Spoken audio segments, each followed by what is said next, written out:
ബഹുമാന്യനായ സഹോദരൻ,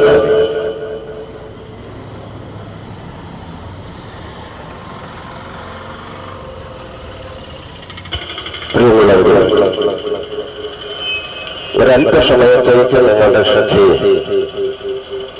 കർത്താവായ യേശുക്രിസ്തുവിന്റെ നാമത്തിൽ സ്വാഗതം ചെയ്യുകയാണ്.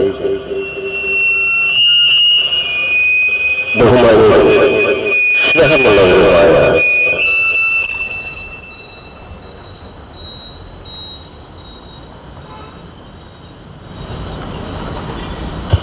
നിങ്ങളുടെ ശ്രദ്ധയെ ഒരിക്കൽ കൂടി സ്വാഗതം ചെയ്തു.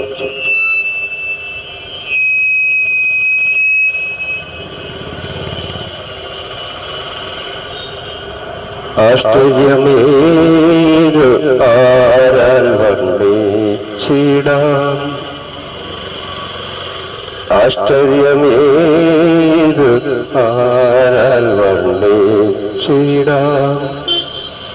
കൃപയേ കൃപയേ കൃപയേ കൃപയേ കൃപയേ കൃപയേ കൃപയേ കൃപയേ കൃപയേ കൃപയേ കൃപയേ. ദൈവത്തിന്റെ കൃപ അത് സകല മനുഷ്യരുടെ മേലും ചൊരിയുവാൻ ദൈവം ആഗ്രഹിക്കുക മാത്രമല്ല, ദൈവം അത് ചെയ്യുന്നത് കൂടി ചെയ്തിരിക്കുന്നു എന്നുള്ളതാണ് കൽവരിയിലെ ക്രൂശമരണത്തിൽ കൂടി നാം തിരിച്ചറിയാൻ. അത് ഒരു വ്യക്തിക്കോ ഒരു കുടുംബത്തിനോ ഒരു സമുദായത്തിനോ വേണ്ടിയല്ല, ഒരു രാജ്യത്തിനു വേണ്ടിയല്ല, ലോകം മുഴുവൻ സകല സൃഷ്ടിയുടെയും ഉടമസ്ഥൻ തന്റെ അത്യുത്കൃഷ്ട സൃഷ്ടിയായ മനുഷ്യൻ തന്നിൽ നിന്ന് അകന്ന് തന്റെ കൽപ്പനകളെ പ്രമാണിക്കാതെ താൻ അവർക്ക് കാണിച്ചു കൊടുത്തിരിക്കുന്നതായ വഴികളെ ഉപേക്ഷിച്ച് താന്താങ്ങളുടെ വഴിയിൽ കൂടി യാത്ര ചെയ്യുന്ന സകല മനുഷ്യർക്കും വേണ്ടിയാണ് കർത്താവ് കൽവരിയിൽ ക്രൂശിക്കപ്പെട്ടത്. മരിച്ചു, അടക്കപ്പെട്ടു, മൂന്നാം നാൾ ഉയർത്തെഴുന്നേറ്റ് സ്വർഗത്തിലേക്ക് കരയിറങ്ങിപ്പോയി. തിരുവഴുത്ത് പ്രകാരം നമ്മെ പഠിപ്പിക്കുന്നുണ്ട്, ക്രിസ്തു അടിക്കപ്പെട്ട പാറ ആകുന്നു. കർത്താവായ യേശു ക്രിസ്തുവിനെ പാറയോടാണ് ഉപമിക്കുന്നത്. പാറയോട് ഉപമിക്കുവാൻ കാരണം പാറ ഉറപ്പുള്ളതാണ്, അത് മാറ്റമില്ലാത്തതാണ്, അത് നീങ്ങിപ്പോകാത്തതാണ്. അപ്പോൾ യേശു കർത്താവ് ജീവനുള്ള പാറ. പതിനേഴിൽ പഠിക്കുമ്പോൾ പുറപ്പാട് പുസ്തകം 17-ാം അധ്യായം അതിന്റെ 6-ാമത്തെ വാക്യത്തിൽ കാണുവാൻ കഴിയുന്നത്, ഇസ്രായേൽ ജനം ഇസ്രായേലിൽ നിന്ന് മരുഭൂമി വഴി കടന്നു പോരുമ്പോൾ 3 ദിവസം അവർക്ക് വെള്ളം ലഭിച്ചില്ല. അവർ ദാഹിച്ച് വലഞ്ഞു. ഒരു തരി വെള്ളം പോലും കിട്ടാതെ വന്നപ്പോൾ മോശയോട് അവർ വഴക്കുണ്ടാക്കി. മോശയാണ് ദൈവത്തിന്റെ ആജ്ഞാനുവർത്തിയായി പ്രവർത്തിക്കുന്നത്. ദൈവം നിയോഗിച്ച മോശയാണ് ഇസ്രായേലിൽ നിന്ന് ഫറവോന്റെ അടിമത്തത്തിലായിരുന്ന ജനത്തെ അവിടെ നിന്ന് വിടുവിച്ച് കനാൻ ദേശത്തേക്ക് കൊണ്ടുപോയി. ആ യാത്രയിൽ ഇവർക്ക് 3 ദിവസം വെള്ളം കുടിക്കാത്ത ഒരവസ്ഥയെ നാം ചിന്തിക്കേണ്ടതാണ്. അത് മരുഭൂമി. അപ്പോൾ മോശ ദൈവത്തോട് പറഞ്ഞാൽ 20 ലക്ഷത്തിലധികം ജനങ്ങളും അവരുടെ കന്നുകാലികളും, ഇവർക്കൊക്കെ വെള്ളം കൊടുക്കണമെങ്കിൽ കുറച്ച് ലിറ്റർ വെള്ളം മാത്രം പോരാ എന്ന് നമുക്കറിയാം. അപ്പോൾ മോശയോട് ദൈവം പറഞ്ഞത്, ഞാൻ ഹോറേബിൽ പാറയുടെ മുകളിൽ നിൽക്കും, നീ മിസ്രയീമിലെ നദിയിലടിച്ച വടി നിന്റെ കൈവശമുണ്ട്, ആ വടി ഉപയോഗിച്ചുള്ള പാറയെ അടിക്കണം എന്നാണ് ദൈവം മോശയോട് പറഞ്ഞത്. അപ്രകാരം ഹോറോബിൽ വന്നപ്പോൾ മോശ പാറയെ അടിച്ച് പാറ പിളർന്ന് ഈ ലക്ഷക്കണക്കിന് ജനജനങ്ങൾ അവരുടെ കന്നുകാലികൾക്കും കുടിക്കുവാനും കുളിക്കുവാനുമുള്ള വെള്ളം നദി പോലെ ഒഴുകി എന്ന തിരുവചനം പറയുന്നു. അപ്പോൾ യേശു കർത്താവ് പാറയായി തന്നെ അവിടെ നിൽക്കുന്നതായി പുറപ്പാട് പുസ്തകം 17:6 നമുക്ക് കാണുവാൻ കഴിയണം. ഞാൻ ഹോറോബിന്റെ മുൻപാകെ പാറയുടെ മേൽ നിൽക്കും, നീ പാറയെ അടിക്കണം, ഉടനെ ജനത്തിനെ കുടിക്കുവാൻ വെള്ളം അതിൽ നിന്ന് പുറപ്പെടും എന്ന് കൽപ്പിച്ചു. ഇസ്രായേൽ മൂപ്പന്മാർ കാണുക മോശ അങ്ങനെ ചെയ്തു. അപ്പോൾ മോശവും ദൈവവുമായിട്ടുള്ള ഒരു രഹസ്യധാരണയോ ബന്ധമോ ഉണ്ടായിരുന്നു. ഇസ്രായേലിലെ സകല മൂപ്പന്മാരും അവരുടെ മുൻപിൽ വെച്ച് അവർ കാണുകയാണ് ഒരു കരിമ്പാറയായി മരുഭൂമിയിൽ നിന്ന് അപ്പാറയെ മോശയുടെ കയ്യിൽ നിന്ന് ആ വടി കൊണ്ടടിച്ചപ്പോൾ അവിടെ നിന്ന് വെള്ളം പുറപ്പെട്ടത് എന്ന് നമുക്ക് കാണുവാൻ കഴിയുന്നു. യോഹന്നാന്റെ സുവിശേഷം 4-ാം അധ്യായം 13-14 വാക്യങ്ങൾ. യേശു അവനോട്, ഈ വെള്ളം കുടിക്കുന്നവന് എന്താ പിന്നെയും ദാഹിക്കും, ഞാൻ കൊടുക്കുന്ന വെള്ളം കുടിക്കുന്നവനോ ഒരു നാളും ദാഹിക്കയില്ല, ഞാൻ കൊടുക്കുന്ന വെള്ളം അവന് നിത്യജീവനിലേക്ക് പൊങ്ങി വരുന്ന നീരുറവായി തീരും എന്നാണ്. ഈ ലോകമാകുന്ന കിണറ്റിൽ നിന്ന് നമ്മൾ കോരി കുടിക്കുന്ന വെള്ളം കുടിച്ചാൽ നമുക്ക് പിന്നെയും പിന്നെയും ദാഹമുണ്ടാകും, നാം വെള്ളം കുടിച്ചുകൊണ്ടേയിരിക്കും. എന്നാൽ യേശു പറയുകയാണ്, ഞാൻ കോരിത്തരുന്ന അല്ലെങ്കിൽ ഞാൻ തരുന്ന വെള്ളം നീ കുടിച്ചെന്നാൽ നിനക്ക് ഒരിക്കലും ദാഹിക്കുകയില്ല എന്ന് മാത്രമല്ല, നിത്യജീവനിലേക്കുള്ള നീരുറവ കൂടിയാണ്. ആ സ്ത്രീ അത് വിശ്വസിക്കുകയും ചെയ്തു. യോഹന്നാന്റെ സുവിശേഷം 4-ാം അധ്യായം വായിക്കുമ്പോൾ ശമരിയാക്കാരത്തെ സ്ത്രീ വെള്ളം കോരുവാൻ കിണറിന്റെ അടുത്ത് വന്നപ്പോൾ യേശു അവിടെ ഇരിപ്പുണ്ടായി. യേശുവിനോട് സംസാരിച്ചു, അവരുടെ ആവശ്യങ്ങൾ പറഞ്ഞു. അവൾ പറഞ്ഞു, ഞാൻ ഇവിടെ നിന്ന് വെള്ളം കോരി മടുത്തിരിക്കുന്നു, എന്റെ ജീവിതം വളരെ ദുസ്സഹമാണ്, കഷ്ടത നിറഞ്ഞതാണ്, ഒത്തിരി വേദനാജനകമാണ്, അനേക ഭാരങ്ങളാണ് എന്റെ തോളിലിരിക്കുന്നത്, സഹായിക്കുവാൻ ആരുമില്ല. ആ സ്ത്രീയോട് തന്നെയാണ് യേശു പറഞ്ഞത്, ഈ വെള്ളം നീ കുടിച്ചു കഴിഞ്ഞാൽ നിനക്ക് നീ ഒരിക്കലും ദാഹിക്കുകയില്ല എന്ന്.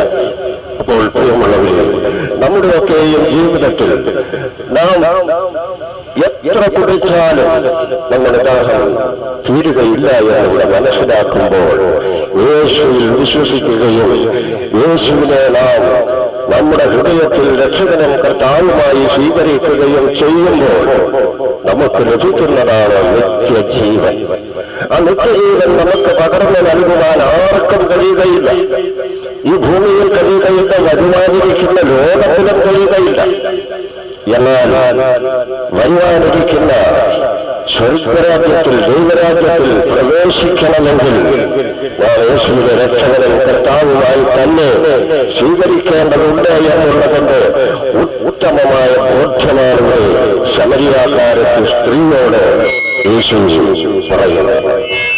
അതിനാൽ നമ്മുടെ ജീവിതത്തിൽ നമുക്കൊരു സുവർണാവസരമാണ് പ്രിയമുള്ളവരെയും ഈ ലഭിക്കുന്നത്. അത് മറ്റൊന്നുമല്ല, യേശുവിനെ നമ്മൾ ഹൃദയത്തിൽ സ്വീകരിക്കുന്ന കാര്യം. അത് നമ്മുടെ ജീവിതത്തിൽ സാധിച്ചിട്ടില്ല എങ്കിൽ തീർച്ചയായും അത് സാധ്യമാക്കണമെന്ന് നിങ്ങളോട് അപേക്ഷിക്കുന്നത്. അടുത്തതായി പറയട്ടെ, 1 അധ്യായത്തിന്റെ 4-ാം വാക്യം പറയുന്നത്, എല്ലാവരും ഓരോ ആത്മീയ പാനീയം കുടിച്ചു, അവരെ അനുകരിച്ച അഗ്നിയുടെ പാറയിൽ നിന്നല്ലോ അവർ കുടിച്ചത്, ആ പാറ ക്രിസ്തു ആയിരുന്നു എന്ന്.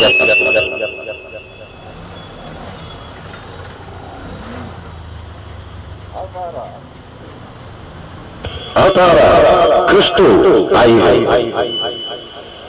ആ പാറ തന്നെയാണ് ഹോറേബിൽ മരുഭൂമിയിൽ നിന്നത്. ആ പാറയിൽ നിന്നാണ് 20 ലക്ഷത്തിലധികം ജനവും അവരുടെ കന്നുകാലികളും വെള്ളം കുടിച്ചത്. എന്നാൽ നമ്മുടെ ജീവിതത്തിൽ നാം ഇതുവരെയും തൃപ്തരായിട്ടില്ല എന്ന് നമുക്ക് തന്നെ അറിയാം. ഒരു കാര്യത്തിലും നമ്മൾ തൃപ്തരല്ല. എന്നാൽ പ്രിയമുള്ളവരെ, നമ്മുടെ ജീവിതത്തെ നമ്മളെ തൃപ്തരാക്കുന്ന ഒരു ദൈവമുണ്ട്, നമ്മളെ തൃപ്തി വരുത്തുന്ന ഒരു യേശുക്രിസ്തുവുണ്ട്. ആ യേശുക്രിസ്തു മരിച്ചവരുടെ ഇടയിൽ നിന്ന് ഉയർത്തെഴുന്നേറ്റ് ജീവനോടെ സ്വർഗത്തിലേക്ക് കയറിപ്പോയി പിതാവിന്റെ വലത് ഭാഗത്തിരുന്നുകൊണ്ട് നമുക്കായി അപേക്ഷയായി അറിയിച്ചുകൊണ്ടിരിക്കുന്നു. കാരണം മനുഷ്യവർഗം മുഴുവൻ പാപത്തിൽ വീണ് നിത്യമരണത്തിന് യോഗ്യരായവരാണ്. അവർക്കവരുടെ പാപത്തിൽ നിന്ന് സ്വയം മുക്തി പ്രാപിക്കുവാൻ കഴിയുകയില്ല എന്ന് സ്നേഹസ്വരൂപനായ ദൈവം അറിയുന്നത് കൊണ്ടാണ് നമുക്കൊരവസരം തുറന്നു തന്നത്. അത് കൽവരിയുടെ ക്രൂശിൽ നിന്നൊഴുകിയ യേശുവിന്റെ രക്തം തന്നെയാണ് നമ്മുടെ മോചനത്തിനായി നാം സ്വീകരിക്കേണ്ടത്. അതാണ് ബൈബിൾ പറയുന്നത്, ഒരുവൻ ക്രിസ്തുവിലായാൽ അവൻ പുതിയ സൃഷ്ടിയാണെന്നും പഴയതല്ല, പഴയ മനുഷ്യൻ മരിച്ചുപോയിരിക്കുന്നു. കുറച്ചുകൂടെ ഉന്നതമായ രീതിയിൽ പറഞ്ഞാൽ അവനെ യേശുക്രിസ്തുവിന്റെ കുരിശോടുകൂടെ തറച്ചിരിക്കുകയാണ്. പിന്നെ അവൻ അവിടെ നിന്ന് വരുന്നത് യേശു ഉയർത്തെഴുന്നേറ്റതുപോലെ ഒരു പുതിയ മനുഷ്യനായാണ് അവൻ ഉയർത്തെഴുന്നേറ്റ് വരുന്നത്. ആ മനുഷ്യൻ ദൈവസ്നേഹം അവന്റെ ഹൃദയത്തിൽ നിന്ന് ഓടിക്കൊണ്ടിരിക്കും. അത് തന്നെയാണ് സമരിയാക്കാരുടെ സ്ത്രീക്ക് ലഭിച്ചത്. ആ ദൈവസ്നേഹം നമുക്കുണ്ടെങ്കിൽ നമ്മളെ സ്നേഹിക്കുന്നവർക്കും നമ്മളറിയാൻ കഴിയുന്നവർക്കും വേദനയും ഭാരങ്ങളും ബുദ്ധിമുട്ടുകളും ദുരിതങ്ങളും കഷ്ടതകളും രോഗവും ദാരിദ്ര്യവും ഒക്കെ അനുഭവിക്കുന്ന ജനത്തോട് പറയുവാൻ നമുക്ക് കഴിയും, യേശു ക്രിസ്തുവിനെ രക്ഷിക്കും, യേശു കർത്താവിനെ സഹായിക്കും, യേശു കർത്താവിന്റെ പ്രശ്നങ്ങൾക്ക് പരിഹാരം തരുവാൻ യോഗ്യം തന്നെ. ആയതിനാൽ ആ യേശുവിനെയാണ് നാം രക്ഷിതാവും കർത്താവുമായി സ്വീകരിക്കേണ്ടത്. പ്രിയമുള്ളവരെ, നമുക്ക് കാണുവാൻ കഴിയും നമ്മുടെ ജീവിതത്തിൽ ക്രിസ്തു സഭയുടെ അടിസ്ഥാന പ്രധാന മൂലക്കല്ല. ക്രിസ്തു സഭയുടെ അടിസ്ഥാന ക്രിസ്തീയ സഭ എവിടെയുണ്ടോ ആ സഭയുടെ അടിസ്ഥാനമായ കല്ല് ക്രിസ്തു തന്നെ. കാരണം നമ്മളൊരു വീട് പണിയുമ്പോൾ അടിസ്ഥാനമെന്നത് കല്ലാണ്. കല്ലിന് നല്ല ബലമുള്ളതും ഉറപ്പുള്ളതുമാണത് മാറിപ്പോകത്തില്ലത്, നീങ്ങിപ്പോകത്തില്ല. അതെന്നും എല്ലാ കാലവും അത് ഉറച്ചു തന്നെ നിൽക്കുന്നതാണ് എന്ന് പറയുന്നത്. കാരണം നമ്മൾ ഉറപ്പില്ലാത്ത മനുഷ്യനാണ്, നമ്മൾ പലപ്പോഴും ചാടിപ്പോകുന്ന മനുഷ്യനാണ്, നമ്മൾ പലപ്പോഴും അവിശ്വസിക്കുന്നവരാണ്, നമ്മൾ പലപ്പോഴും പ്രശ്നങ്ങൾ വരുമ്പോൾ നാം പലതും ചിന്തിക്കുകയും പലതും പ്രവർത്തിക്കുകയും ചെയ്യുന്നവരാണ്.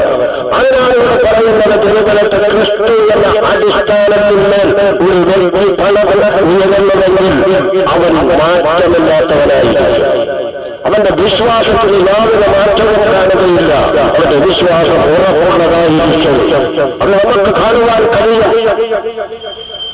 അപ്പോസ്തലന്മാരെ പറ്റി പഠിക്കുമ്പോൾ 12 പേരിൽ ഒരാൾ ഒഴികെ ബാക്കി എല്ലാവരും രക്തസാക്ഷികളായി. കാരണം അവർ പറഞ്ഞു, ഞങ്ങൾ യേശുവിനെ കണ്ടു, യേശുവിനെ തൊട്ടു, യേശുവിന്റെ മാറിൽ ചാരിയിരുന്നു, യേശുവിനോട് കൂടെ നടന്നു, യേശു ചെയ്ത എല്ലാ അത്ഭുതങ്ങളും അടയാളങ്ങളും വീര്യപ്രവർത്തികളും ഞങ്ങൾ കണ്ടവരാണ്. അത് നിങ്ങൾ വിശ്വസിക്കുന്നു എന്നാണ് രാജാക്കന്മാരോടും ചക്രവർത്തിമാരോടും പ്രഭുക്കന്മാരോടും ഒക്കെ ചോദിച്ചത്. അങ്ങനെ ചോദിക്കുവാനുള്ള കാരണം അവർ യേശുക്രിസ്തു പകർന്ന പരിശുദ്ധാത്മാവെന്ന അത്യന്ത വ്യാപാര ശക്തി തന്നെയാണ്. അതുണ്ടെങ്കിൽ മാത്രമേ അങ്ങനെ നമുക്ക് ചോദിക്കുവാൻ കഴിയുകയുള്ളൂ. ഇവിടെ അപേക്ഷിക്കുന്ന ലേഖനം ഇവിടെ ഇപ്രകാരമാണ് പറയുന്നത്, ക്രിസ്തു യേശു തന്നെ മൂലക്കല്ലായിരിക്കെ നിങ്ങളെ അപ്പോസ്തലന്മാരും പ്രവാചകന്മാരും എന്ന അടിസ്ഥാനത്തിൽ മേൽ പണിതിരിക്കുന്നു എന്നെ കേൾക്കുന്ന പ്രിയമുള്ളവർ, ഞാൻ പ്രസംഗിക്കുന്ന വാക്യങ്ങൾ കേൾക്കുന്ന ബഹുമാന്യരായവർ, യേശുക്രിസ്തുവിന്റെ അടിസ്ഥാനം യേശുക്രിസ്തു എന്ന വിശ്വാസം നമ്മുടെ ഹൃദയത്തിലുണ്ട് എങ്കിൽ നിങ്ങൾ പ്രയോജനന്മാരും കൂടിയാണ്. നിങ്ങൾ നിങ്ങൾ ഈ ലോകത്തിൽ വരുവാനിരിക്കുന്ന പല കാര്യങ്ങളെ കുറിച്ച് മുൻകൂട്ടി ജനത്തെ നിങ്ങൾ ബോധ്യപ്പെടുത്തുന്നവരെ കൂടിയായിരിക്കും. അതാണ് ഇവിടെ പറയുന്നത്. റോമാലേഖനം 9:32 പറയുകയാണ്, വിശ്വാസത്താലുള്ള പ്രവർത്തികളാൽ അന്വേഷിച്ചത് കൊണ്ട് തന്നെ അവർ ഇടച്ചക്കലിനെ ചട്ടി ഇടറി എന്ന് പറയുന്നാൽ യേശുക്രിസ്തുവിനെ യഹൂദന്മാർ അംഗീകരിച്ചില്ല. അവർ പ്രതീക്ഷിച്ചിരുന്ന മശിഹ ആയിട്ടാണ് അല്ല എന്നവർ ഉറപ്പോടെ വിശ്വസിച്ചു. ആയതിനാൽ അവർ യേശുവിനെ അംഗീകരിച്ചില്ല എന്നുള്ളതാണ് നമുക്കിവിടെ കാണുവാൻ കഴിയും. അപ്പൊ അവർ യോജിച്ചിട്ടല്ല, യേശു പാറയാണ്, ആ പാറ ആ കല്ലിൽ തട്ടിയാണ് യഹൂദൻ വീണുപോയത്. യഹൂദൻ യേശുവിനെ കൊല്ലുവാനിടയായിട്ടുണ്ട്. അവർക്ക് മനസ്സിലായില്ല ഇതേശു. ഇന്നും മനസ്സിലായില്ല. ഇന്നും അപ്രകാരം തന്നെയാണ്. സകലത്തിന്റെയും ഉടമസ്ഥൻ മാനവരാശിയുടെ മുഴുവൻ പാപത്തിന്റെയും പരിഹാരത്തിന് വേണ്ടി കാൽവരിയിൽ 2 കള്ളന്മാരുടെ മധ്യത്തിൽ ക്രൂശിക്കപ്പെട്ടവൻ യേശു തന്നെയാണ് എന്ന എത്രയോ പേരിലും അംഗീകരിക്കാതെയുണ്ട്, അറിയാതിരിക്കുന്നവരുണ്ട്. അതാണ് ഇവിടെ പറയുന്നത്. അവർ വിശ്വാസത്താലെന്ന പ്രവർത്തികളാൽ അന്വേഷിച്ചത് കൊണ്ട് തന്നെ അവർ ഇടർച്ചക്കല്ലിന്മേൽ തട്ടി ഇടറി. പ്രവർത്തിയാൽ ദൈവത്തെ കണ്ടുമുട്ടുവാനോ നമ്മുടെ ഏത് പ്രവർത്തികളും ദൈവത്തെ പ്രസാദിപ്പിച്ച് സ്വർഗരാജ്യത്തിൽ പ്രവേശിക്കുവാനോ ആർക്കും കഴിയുകയില്ല. വിശ്വാസത്താൽ മാത്രമേ ഒരു മനുഷ്യന് സ്വർഗത്തിൽ പ്രവേശിക്കുവാൻ കഴിയുകയുള്ളൂ. ആ വിശ്വാസമാണ് റോമാലേഖനം 8-9 മുതലുള്ള വാക്യങ്ങളിൽ പറയുന്നത്.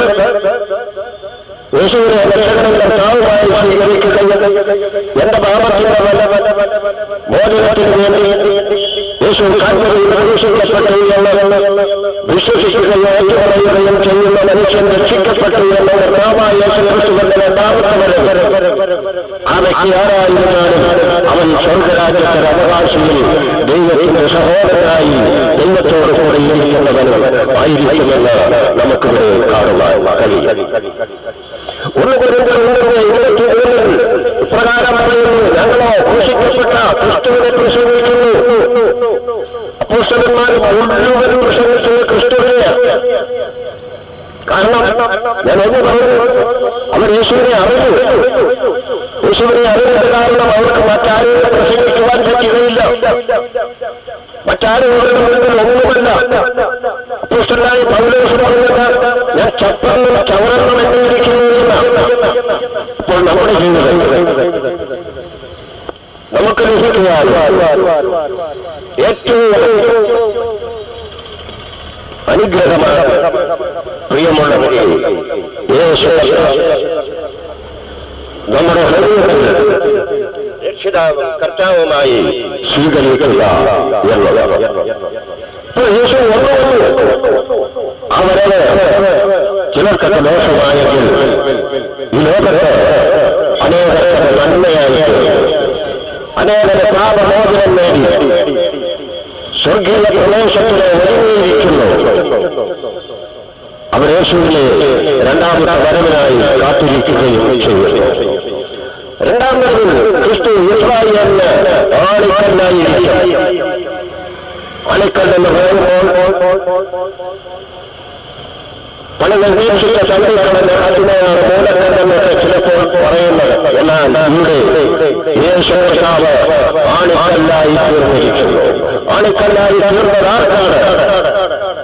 യേശുവിനെ അറിയാതെ ഈ ഭൂമിയിൽ പാപം ചുമന്നുകൊണ്ട് ജീവിതം നയിച്ച് നിത്യ നരകത്തിലേക്ക് തള്ളപ്പെടുവാൻ ഒരുങ്ങിയിരുന്ന ജനം യേശുവിന്റെ ക്രൂശമരണത്തിൽ കൂടി അവർ രക്ഷിക്കപ്പെട്ടു. അവർ മാനസാന്തരപ്പെട്ടു. അവരിപ്പോൾ കർത്താവിന്റെ വരവിനായി ഒരുങ്ങിയിരിക്കുന്നു. അതാണ് പുതിയ ഇസ്രായേൽ. അവർക്കാണ് യേശുവിന്റെ രണ്ടാം വരവിൽ ഇസ്രായേലിന് ആണിക്കല്ലായിരിക്കും എന്നിവിടെ തിരുവചനം പറയും. ഇവിടെ സഖറിയാപ്രവചനം 4-ാം അധ്യായം അതിന്റെ 7-ാം വാക്യം പറയുന്നത് ശരീരാവിന്റെ മുൻപിലുള്ള മഹാപർവ്വതമേ നീ സഭമൂരിയായി തീരും, അതിന് കൃപ കൃപ എന്ന അർത്ഥത്തോടുകൂടെ അവർ ആണിക്കല്ല് യേശു ഇനി രണ്ടാമത് വരുന്നത് വീണ്ടും വരുന്നത് തന്നെ വിശ്വസിച്ച് മരിച്ചവരും തന്നെ വിശ്വസിച്ച് ജീവിച്ചിരിക്കുന്നവരുമായ ജനമുണ്ട്. ആ ജനത്തെ ചേർത്തുകൊണ്ട് പോകുവാനാണ് യേശു വീണ്ടും വരുന്നത്. ആ വരവ് നാം ഒഴിഞ്ഞിട്ടുണ്ടോ എന്ന് നാം നമ്മോട് തന്നെ ചോദിച്ച് മനസ്സിലാക്കി നല്ലൊരു തരം നാം കണ്ടെത്തേണ്ടതുണ്ട്. ഇല്ല എന്നുള്ളവരെ നമ്മുടെ വിശ്വാസ ജീവിതം വ്യർത്ഥമായി പോകും. ശിഷ്യന്മാരോട് തന്നെ യേശു പറഞ്ഞു, നിരവധി ശിഷ്യന്മാരെ യേശു ആദ്യം അയച്ചു. അവർ വന്ന് യേശുവിനോട് പറഞ്ഞത്, ഗുരു നിന്റെ നാമത്തിൽ ഞങ്ങൾ ഭൂതങ്ങളെ പുറത്താക്കി, രോഗികളെ സൗഖ്യമാക്കി, ഉടമ്പരെ നടത്തി, കുരുടനെ കാഴ്ച നൽകി. യേശു പറയുകയാണ്, നിങ്ങളുടെ കാര്യം അറിയുക പോലുമില്ല എന്ന്. അവരുടെ കഴിവുകൊണ്ടല്ല അവർ ഭൂതങ്ങളെ പുറത്താക്കിയത്, രോഗികളെ സൗഖ്യമാക്കിയത്, കുരുടനെ കാഴ്ച കൊടുത്തത് ദൈവത്തിന്റെ ശക്തി കൊണ്ടാണ്. അതാണ് തിരിച്ചറിയേണ്ടത്. അതാണ് ഇവിടെ നാം മനസ്സിലാക്കേണ്ടത്.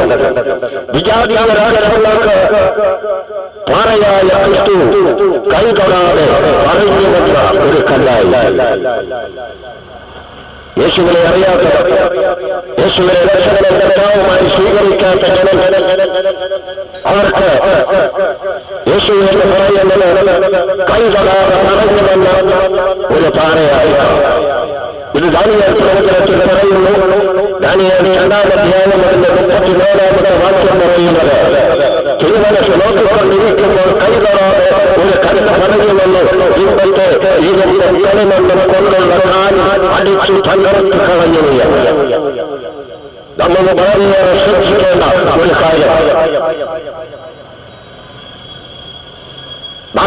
സാമ്രാജ്യത്തിന്റെ അധിപതിയായ രാജാവ് ഒരു സ്വപ്നം കണ്ടു. പക്ഷെ രാജാവ് സ്വപ്നവും മറന്നുപോയി, സ്വന്തത്തിന്റെ കാര്യങ്ങളെല്ലാം മറന്നു. രാജാവ് പിറ്റേ ദിവസം രാവിലെ ചാടി എഴുന്നേറ്റ്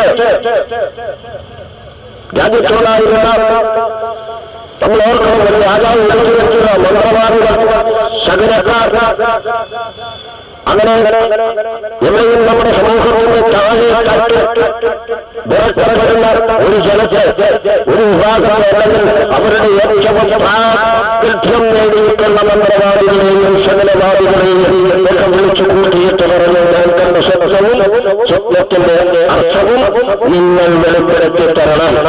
അവര് പറഞ്ഞ രാജാവ് എന്താ കണ്ണോട് പറ, ഞങ്ങൾ വെളിപ്പെടുത്തി തരാം. പക്ഷെ രാജാവ് പറഞ്ഞ ഞാൻ മറന്നു.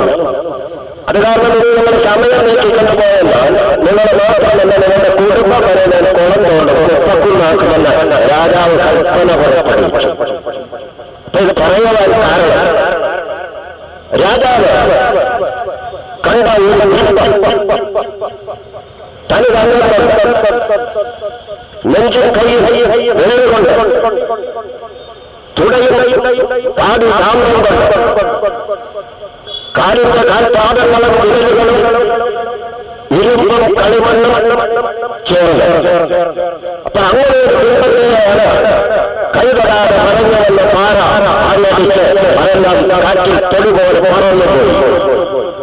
ഇത് നാം വളരെയേറെ സൂക്ഷിക്കേണ്ട ഒരു വാക്യം തന്നെയാണ്.